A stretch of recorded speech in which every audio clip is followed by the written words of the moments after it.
Seguimos, amigos, con más información. Esto es Noticias Tarde. Vamos ahora sí a conversar con el ingeniero Julio Villafuerte. Él es jefe institucional de CENEPRED, el Centro Nacional de Estimación, Prevención y Reducción de Riesgo de Desastres, por lo ocurrido en el sur del país. Don Julio Villafuerte, ¿cómo está? Buenas tardes. ¿Qué tal, Omar? Qué gusto escucharte. Bueno, quisiéramos saber, primero, qué tipo de ayuda brinda CENEPRED a estas zonas que han sido afectadas por el movimiento telúrico registrado en la madrugada. Bueno, Omar, mira, antes que nada, CENEPRED es una entidad técnico-científico de estimación y prevención y reducción. ¿Qué quiere decir esto? Que nosotros hemos generado ya los planes de gestión de riesgo de desastres para esto, para prepararse para estos eventos.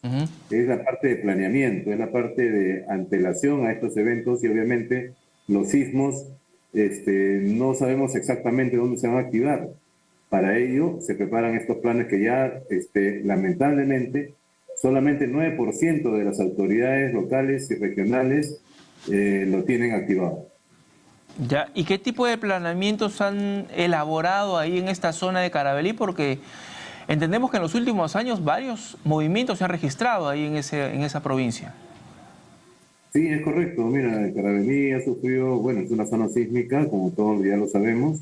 No han habido tanta alarma como se espera en una zona más popular, más populosa, ¿no? Entonces, pero tenemos que estar alertas, tenemos que estar vigilantes y la activación o la parte reactiva creo que sí se ha dado de manera rápida, ¿no? Por parte de INDECI. Ya, pero ¿cuál es el trabajo en sí que ustedes desarrollan con la población, entendemos con las autoridades, y esto se ha podido ejecutar justamente cuando se han producido estos movimientos telúricos? Es correcto. Mira, en la preparación, dentro del proceso de gestión de riesgo de desastres, nosotros tenemos la parte de estimación, prevención y reducción. En este caso, las coordinaciones con las autoridades locales y regionales han causado su efecto porque los daños no son muy cuantiosos y no han habido pérdidas humanas. Eso es el lado rescatable. Ahora, hay que seguir preparándonos para un evento que puede ser recurrente, ¿no? ¿Y cuál es el problema más álgido que ustedes encuentran en este tipo de distritos que, como bien lo menciona, son altamente propensos a movimientos telúricos? Carabalí es una zona que está pues en un terreno en donde, digamos, en los últimos años se ha sentido varios sismos. Sí, a eso llamamos con la recurrencia, ¿no? Carabalí tiene una zona, es una zona rocosa, pero muy antigua, entonces, y adaptable a este tipo de fenómenos. Pero la creación o el desarrollo de esta ciudad, que es función también de CENEPRED, planificar la reconstrucción en caso de daños mayores, ameritan una arquitectura más plana. ¿Qué quiere decir? Que obviamente no se pueden desarrollar edificios muy altos, por ejemplo, ¿no? Ya. Y digamos, ¿las casas de qué están construidas en su mayoría ahí en esa zona? En su mayoría son de material noble y también de adobe, ¿no? En la zona no necesariamente es una zona agrícola, una zona minera, en la cual hay que tener las previsiones del caso. Y no solamente son los fenómenos recurrentes como este sismo, mi estimado Omar, que causan la parte reactiva, no solamente de la población, sino parte en este caso de la prensa, porque miramos la parte reactiva, cuál es la solución del problema. Pero si analizamos qué es lo que pasó, qué es lo que va a pasar, ese trabajo sí es importante para mitigar. Un caso comparable, por ejemplo, es el terremoto de Chile,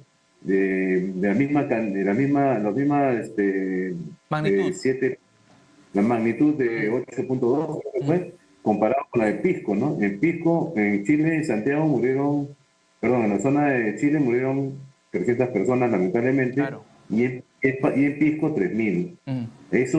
A esa prevención a la que nosotros tenemos que apuntar, ¿no? ¿Qué hubiese pasado si este sismo se producía de magnitud 7 en la ciudad misma de Arequipa? en la misma ciudad de Arequipa creo que ya tuvimos una experiencia parecida que acompañó con un tsunami en la costa de Arequipeña y causó bastante daño, ¿no? Al igual, este mismo evento puede pasar en Lima y las consecuencias serían bastante graves, ¿no? No estamos preparados, ¿no? Evidentemente, aquí para soportar un sismo de esa magnitud, ¿no? Mira, hay muchas maneras de estar, o sea, preparados estamos, pero lo malo es que en la gestión prospectiva, o sea, CNP puede colocar escenarios, obviamente apoyados en la tecnología y en las entidades científicas del Estado peruano, y decir dónde o cómo va a pasar a esos eventos producidos, o esos análisis producidos, le ponemos los mapas de sensibilidad, llamémoslo así, la parte de pobreza, la parte de todo lo que INEI produce, y podemos generar zonas más dañadas o posiblemente dañadas por este tipo de eventos. Pero también hay otra zona, hay otro problema, que es la gestión correctiva. ¿A qué me refiero? Que la gente habita o se desarrolla en zonas que ya saben que va a ocurrir algo, sabemos que va a ocurrir algo, pero ya están ahí. Por Entonces, ejemplo, en la zona de Caravelí, ¿en qué terrenos de riesgo están? mire, en Caravelí la zona en riesgo no es muy marcada porque no ha ocurrido daños mayores. La zona, lo que sí ha causado daño son las carreteras que, bueno, están activadas, ya creo que dentro de poco, unas horas, ya la van a volver a reactivar. Entonces, gracias a Dios que hemos tenido pues una zona no muy grave, o sea, no muy dañada o con posibilidades de ser dañada en la zona, ¿no? Pero si no, como tú dices, en ese sistema ocurre en Arequipa, ocurre en Lima, en unas zonas más populosas, sí podríamos tener consecuencias mayores. Y los simulacros nacionales que se desarrollan a lo largo del año, hasta 2 veces, contribuyen bastante justamente a evitar que las consecuencias sean muy perjudiciales. Claro, Omar, todo aporte suma a la prevención, todo suma. Los ensayos, los mapas de calor informando dónde están los posibles daños, la gestión correctiva, advertirles a la población, todo suma a la prevención de daños. Acuérdate que no solamente vivimos en el cinturón de fuego, también tenemos las precipitaciones, tenemos los huaicos, tenemos un país maravilloso que lo cuidamos, pero también tenemos estas consecuencias que tenemos que estar alertas tanto en la prevención como en la parte reactiva, ¿no? Ahora, ustedes que coordinan con las autoridades justamente para establecer los planeamientos de prevención, ¿hay una respuesta de las autoridades o hay una dejadez de ellas? Bueno, en lo que se trata en la prevención sí hay una dejadez, podríamos decirlo así, porque hay dos aspectos, el desconocimiento y la actitud de nuestro ser, de nuestro comportamiento, que siempre es reactivo. Nosotros siempre pensamos en la parte reactiva, más no en la prevención. En este gobierno, en esta gestión, nos estamos reuniendo ya 56 sesiones para planear estos eventos, la recurrencia de estos eventos y qué puede pasar. Por eso creo estamos tomando las acciones de manera correcta, ¿no? Correcto. Muy bien, ingeniero Julio Villafuerte, muchas gracias por esta conversación y conocer un poco sobre los trabajos que realizan de prevención el CNPRED. Gracias, Omar, muchísimas gracias. Y también tenemos la parte de reconstrucción. Y bueno, estamos dándole y convencer por parte de ustedes, ayúdenos a distribuir y a convencer que la prevención es vida, ¿no? Ahora, la reconstrucción pasa por aspectos técnicos, ¿no? No solamente porque a uno se le da la gana de construir una casa y lo construye a su manera. Lógicamente, cuando se produce un movimiento telúrico, va a haber afectada ese inmueble, ¿no? Es correcto, lo que tú dices es muy cierto, pero como también te lo dije, la gestión correctiva tenemos que actuar. O sea, hay gente que construye, aunque parezca broma, encima de llantas, construyen casas.